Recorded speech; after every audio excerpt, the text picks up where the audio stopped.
are reading to Bob yet again. This evening's selection is at least the first chapter, but maybe one or two chapters, depending on time, of the story of Dr. Dolittle, being the history of his peculiar life at home. I will explain in a minute if you stop interrupting. No. And astonishing. Who is he?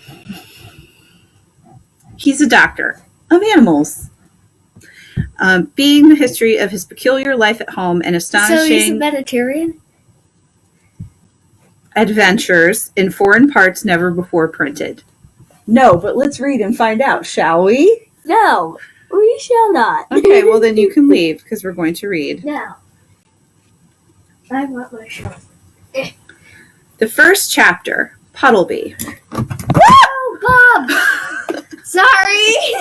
It's a good thing Bob's lid was on tight. Or he would have gone That would have been really messy. The first chapter, Puddleby. Once upon a time, many years ago, when our grandfathers were little children, there was a doctor, and his name was Dolittle. John Dolittle, M.D. M.D. means that he was a proper doctor and knew a whole lot. He lived in a little town called Puddleby on the Marsh. All the folks, young and old, knew him well by sight, and whenever he walked down the street in his high hat, everyone would say, "There goes the doctor, he's a clever man." And the dogs and the children would all run up and follow behind him, and even the crows that lived in the church tower would caw and nod their heads. The house he lived in, on the edge of the town, was quite small, but his garden was very large and had a wide lawn and stone seats and weeping willows hanging over. His sister, Sarah Dolittle, was housekeeper for him, but the doctor looked after the garden himself. He was very fond of animals and kept many kinds of pets. Besides the goldfish in the pond at the bottom of his garden, he had rabbits in the pantry, white mice in his piano, a squirrel in the linen closet, and a hedgehog in the cellar. He had a cow with a calf too, and an old lame horse 25 years of age, and chickens, and pigeons, and 2 lambs, and many other animals. But his favorite pets were Dab Dab the duck, Jip the dog, Gub Gub the baby pig, Polynesia the parrot, and the owl Tutu. Polynesia's my favorite. His sister used to grumble all about all these animals and said they made the house untidy. And one day, when an old lady with rheumatism came to see the doctor, she sat on the hedgehog who was sleeping on the sofa and never came to see him anymore, but drove every Saturday all the way to Oxenthorpe, another town 10 miles off, to see a different doctor. Then his sister, Sarah Dolittle, came to him and said, "John, how can you expect sick people to come and see you when you keep all these animals in the house? It's a fine doctor would have his parlor full of hedgehogs and mice. That's the 4th personages these animals have driven away. Squire Jenkins and the parson say they wouldn't come near your house again, no matter how sick they are. We are getting poorer every day. If you go on like this, none of the best people will have you for a doctor." "But I like the animals better than the best people," said the doctor. "You are ridiculous," said his sister. Wow, you're really bad at making voices. What? And walked out of the room. So as time went on, the doctor got more and more animals, and the people who came to see him got less and less, till at last he had no one left, except the cat's meat man, who didn't mind any kind of animals. But the cat's meat man wasn't very rich, and he only got sick once a year, at Christmas time, when he used to give the doctor 6 pence for a bottle of medicine. 6 pence a year wasn't enough to live on, even in those days, long ago. And if the doctor hadn't some money saved up in his money box, no one knows what would have happened. And he kept getting on, still more pets. And of course, it cost a lot to feed them. And the money he had saved up grew littler and littler. Then he sold his piano and let the mice live in a bureau drawer. But the money he got for that, too, began to go. So he sold the brown suit he wore on Sundays and went on becoming poorer and poorer. And now when he walked down the street in his high hat, people would say to one another, "There goes John Dolittle, M.D." There was a time when he was the best-known doctor in the West Country. Look at him now. He hasn't any money, and his stockings are full of holes. But the dogs and the cats and the children still ran up and followed him through the town, the same as they had done when he was rich. The second chapter, Animal Language. It happened one day that the doctor was sitting in his kitchen talking with the cat's meat man, who had come to see him with a stomach ache. "Why don't you give up being a people's doctor and be an animal doctor?" asked the cat's meat man. The parrot, Polynesia, was sitting in the window, looking out at the rain and singing a sailor song to herself. She stopped singing and started to listen. "You see, doctor," the cat's meat man went on, "you know all about animals, much more than these here vets do. That book you wrote about cats, why, it's wonderful. I can't read all right myself, or maybe I'd write some books, but my wife, Theodosia, she's a scholar, she is, and she read your book to me. Well, it's wonderful. That's all that can be said. Wonderful. You might have been a cat yourself. You know the way they think. And listen, you can make a lot of money doctoring animals. Did you know that?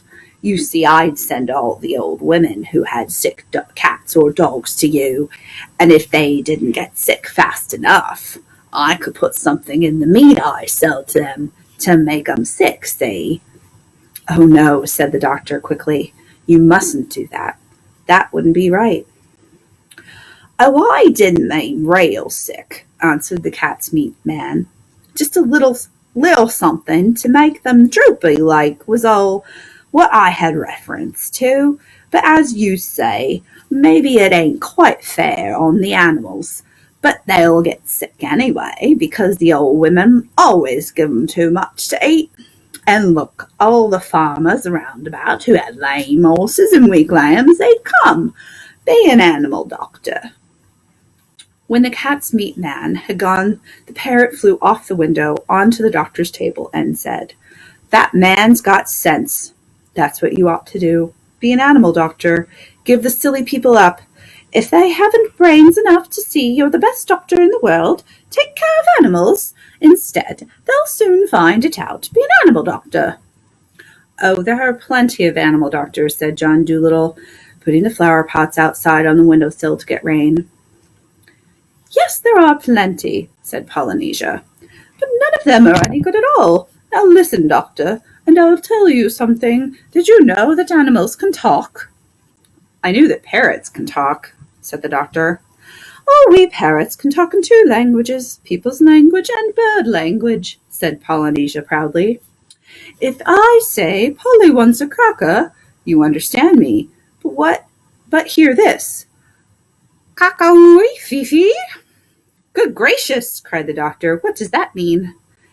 "That means, is the porridge hot yet, in bird language." "My, you don't say so," said the doctor. "You never talked that way to me before." What would have been the good?" said Polynesia, dusting some cracker crumbs off her left wing. "You wouldn't have understood me if I had." "Tell me some more," said the doctor, all excited, and he rushed over to the dresser drawer and came back with the butcher's book and a pencil. "Now don't go too fast, and I'll write it down.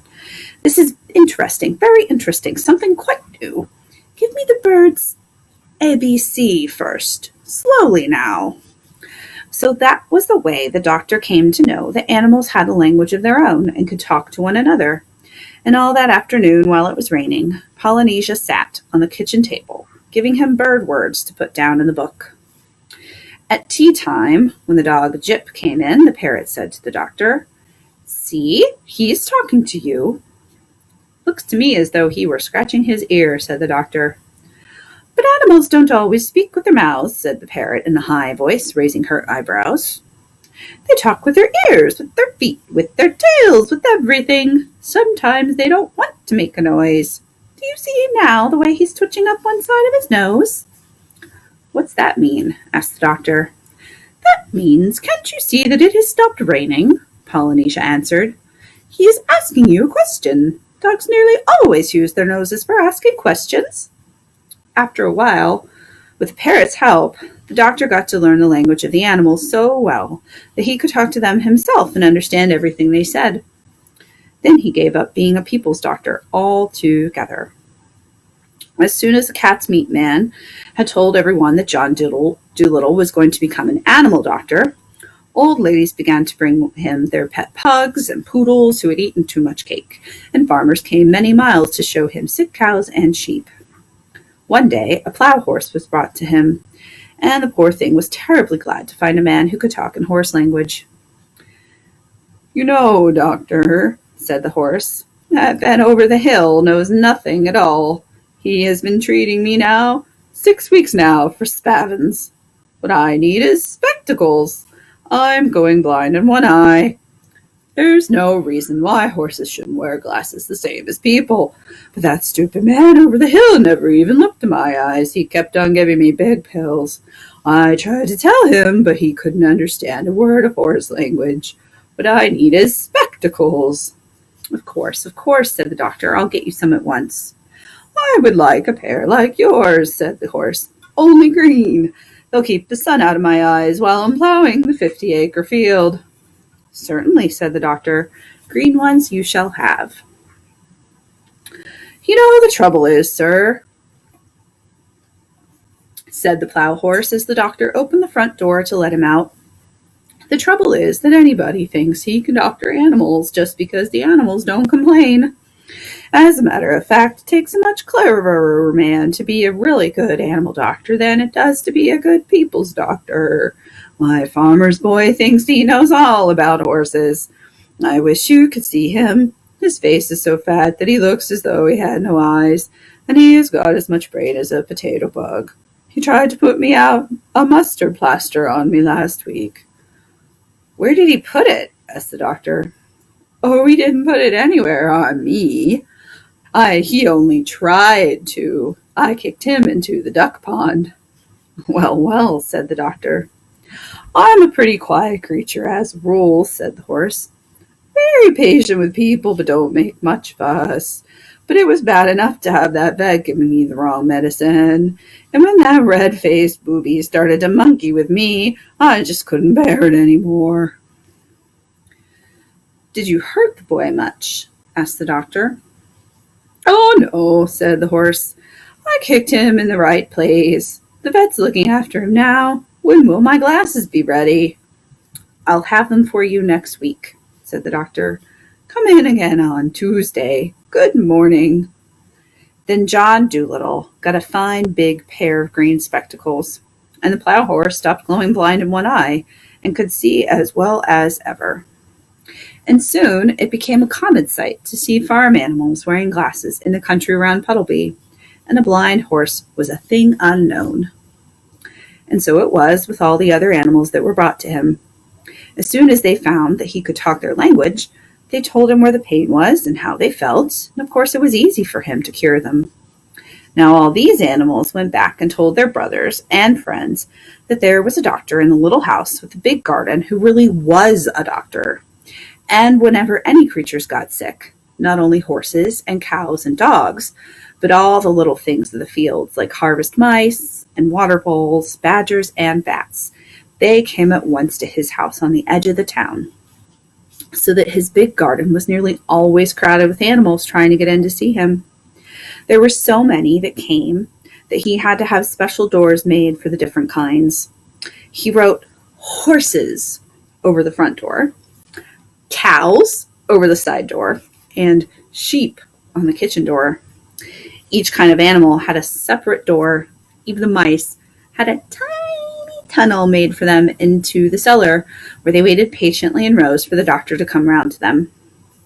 And so, in a few years' time, every living thing for miles and miles got to know about John Dolittle, M.D., and the birds who flew to other countries in the winter told the animals in foreign lands of the wonderful doctor of Puddleby on the Marsh, who could understand their talk and help them in their troubles.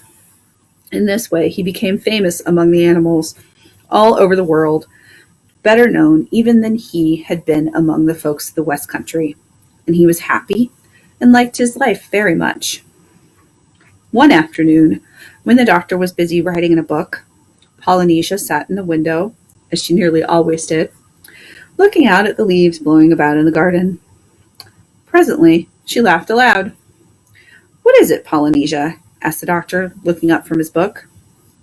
"I was just thinking," said the parrot, and she went on looking at the leaves.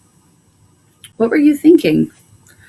"I was thinking about people. People make me sick. I think they're so wonderful.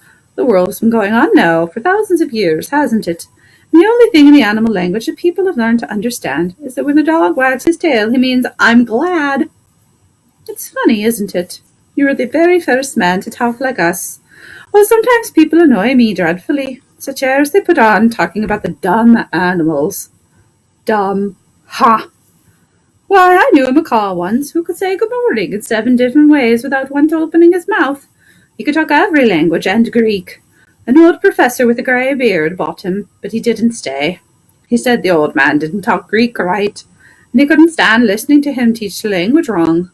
I often wonder what's become of him. That bird knew more geography than people will ever know. People! Golly! I suppose if people ever learn to fly like any common hedge sparrow, we shall never hear the end of it." "You're a wise old bird," said the doctor.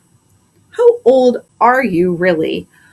I know that parrots and elephants sometimes live to be very, very old."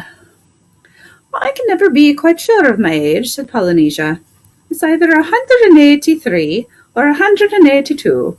But I know that when I first came here from Africa, King Charles was still hiding in the oak tree, because I saw him. He looked scared to death." The third chapter, More Money Troubles. And soon now, the doctor began to make money again, and his sister Sarah bought a new dress and was happy. Some of the animals who came to see him were so sick that they had to stay at the doctor's house for a week. And when they were getting better, they used to sit in chairs on the lawn. And often, even after they got well, they did not want to go away. They liked the doctor and his house so much, and he never had the heart to refuse them when they asked if they could stay with him. So in this way, he went on getting more and more pets. Once, when he was sitting on his garden wall, smoking a pipe in the evening, an Italian organ grinder came round with a monkey on a string. The doctor saw at once that the monkey's collar was too tight and that he was dirty and unhappy. So he took the monkey away from the Italian, gave the man a shilling, and told him to go. The organ grinder got awfully angry and said that he wanted to keep the monkey, but the doctor told him that if he didn't go away, he would punch him on the nose. John Dolittle was a strong man, though he wasn't very tall. So the Italian went away, saying rude things, and the monkey stayed with Dr. Dolittle and had a good home. The other animals in the house called him Chi-Chi, which is a common word in monkey language, meaning ginger.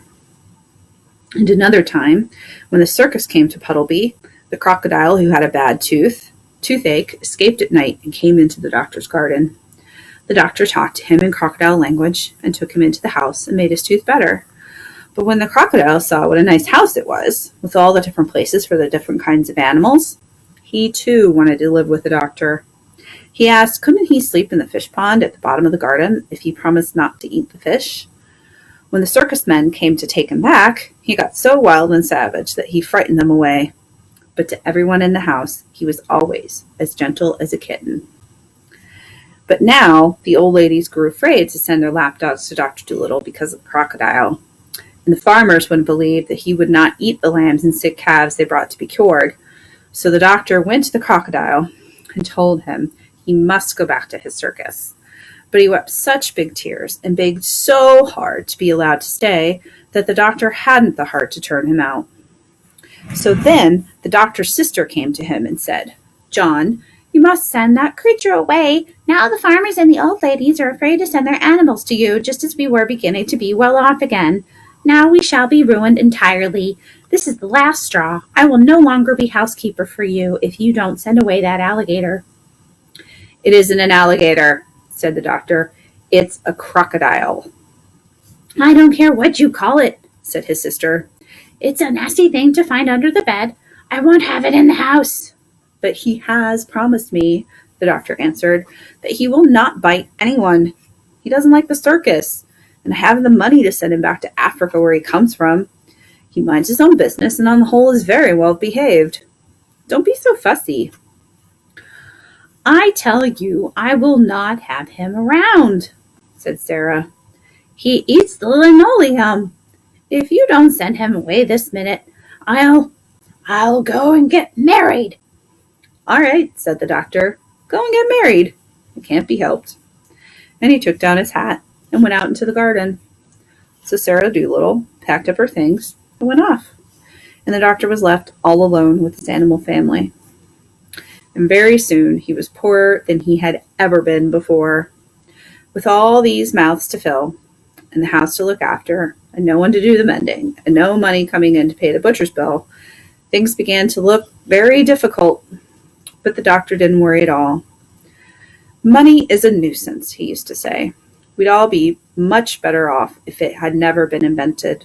What does money matter, so long as we are happy?" But soon the animals themselves began to get worried. And one evening, when the doctor was asleep in his chair before the kitchen fire, they began talking it over among themselves in whispers. And the owl, Tutu, who was good at arithmetic, figured it out that there was only money enough to last another week, if they each had 1 meal a day, and no more. Then the parrot said, "I think we all ought to do the housework ourselves. At least we can do that much. After all, it is for our sakes that the old man finds himself so lonely and so poor." So it was agreed that the monkey, Chi-Chi, was to do the cooking and mending, the dog was to sweep the floors, the duck was to dust and make the beds, the owl, Tutu, was to keep the accounts, and the pig was to do the gardening. They made Polynesia, the parrot, housekeeper and laundress, because she was the oldest. Of course, at first they all found their new jobs very hard to do, all except Chi-Chi, who had hands and could do things like a man. But soon they got used to it, and they used to think it great fun to watch Jip the dog sweeping his tail over the floor with a rag tied onto it for a broom. And after a while, they got to do the work so well that the doctor said he had never had his house kept so tidy or so clean before. In this way, things went along all right for a while, but without money, they found it very hard. Then the animals made a vegetable and flower stall outside the garden gate, and sold radishes and roses to the people that passed by along the road. But still, they didn't seem to make enough money to pay all the bills. And still, the doctor wouldn't worry. When the parrot came to him and told him that the fishmonger wouldn't give them any more fish, he said, "Never mind. So long as the hens lay eggs and the cow gives milk, we can have omelets and junket. And there are plenty of vegetables left in the garden. The winter is still a long way off. Don't fuss." That was the trouble with Sarah. She would fuss. I wonder how Sarah's getting on. An excellent woman in some ways. Well, well. But the snow came earlier than usual that year. And although the old lame horse hauled in plenty of wood from the forest outside town so they could have a big fire in the kitchen, most of the vegetables in the garden were gone, and the rest were covered with snow, and many of the animals were really hungry. The 4th chapter, A Message from Africa. That winter was a very cold one, and one night in December, when they were all sitting around the warm fire in the kitchen, and the doctor was reading aloud to them out of books he had written himself in animal language, the owl, Tutu, suddenly said, "Shh! What's that noise outside?" They all listened, and presently they heard the sound of someone running. Then the door flew open, and the monkey Chi-Chi ran in, badly out of breath. "Doctor," he cried, "I've just had a message from a cousin of mine in Africa. There is a terrible sickness among the monkeys out there. They are all catching it, and they are dying in hundreds. They have heard of you, and beg you to come to Africa to stop the sickness." "Who brought the message?" asked the doctor, taking off his spectacles and laying down his book. "A swallow," said Chi-Chi. "She's outside on the rainbutt." "Bring her in by the fire," said the doctor. "She must be perished with cold. The swallows flew south 6 weeks ago." So the swallow was brought in, all huddled and shivering, and although she was a little afraid at first, she soon got warmed up and sat on the edge of the mantelpiece and began to talk. When she had finished, the doctor said, "I would gladly go to Africa, especially in this bitter weather, but I'm afraid we haven't money enough to buy tickets. Get me the money box, Chi-Chi."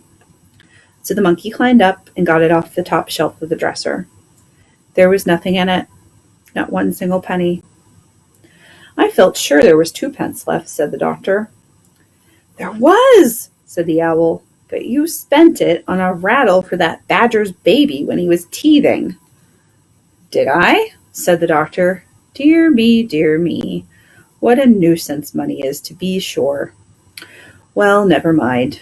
Perhaps if I go down to the seaside I shall be able to borrow a boat that will take us to Africa. I knew a seaman once who brought his baby to me with measles. Maybe he'll lend us his boat. The baby got well." So early the next morning the doctor went down to the seashore, and when he came back, he told the animals that it was all right. The sailor was going to lend them the boat. Then the crocodile and the monkey and the parrot were very glad and began to sing, because they were going back to Africa, their real home. And the doctor said, "I shall only be able to take you 3, with Jip the dog, Dab Dab the duck, Gub Gub the pig, and the owl Tutu. The rest of the animals, like the dormice and the water voles and the bats, they will have to go back and live in the fields where they were born, till we come home again. But as most of them sleep through the winter, they won't mind that. And besides, it wouldn't be good for them to go to Africa." So then the parrot, who had been on long sea voyages before, began telling the doctor all the things he would have to take with him on the ship. "You must have plenty of pilot bread," she said. "Hardtack, they call it.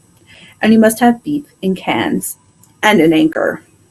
"I expect the ship will have its own anchor," said the doctor. "We'll make sure," said Polynesia, "because it's very important. You can't stop if you haven't got an anchor, and you'll need a bell." "What's that for?" asked the doctor. "To tell the time by," said the parrot. "You go and ring it every half hour, and then you know what time it is. And bring a whole lot of rope. It always comes in handy on voyages." Then they began to wonder where they were going to get the money from to buy all the things they needed. "Oh, bother it. Money again," cried the doctor. "Goodness, I shall be glad to get to Africa where we don't have to have any.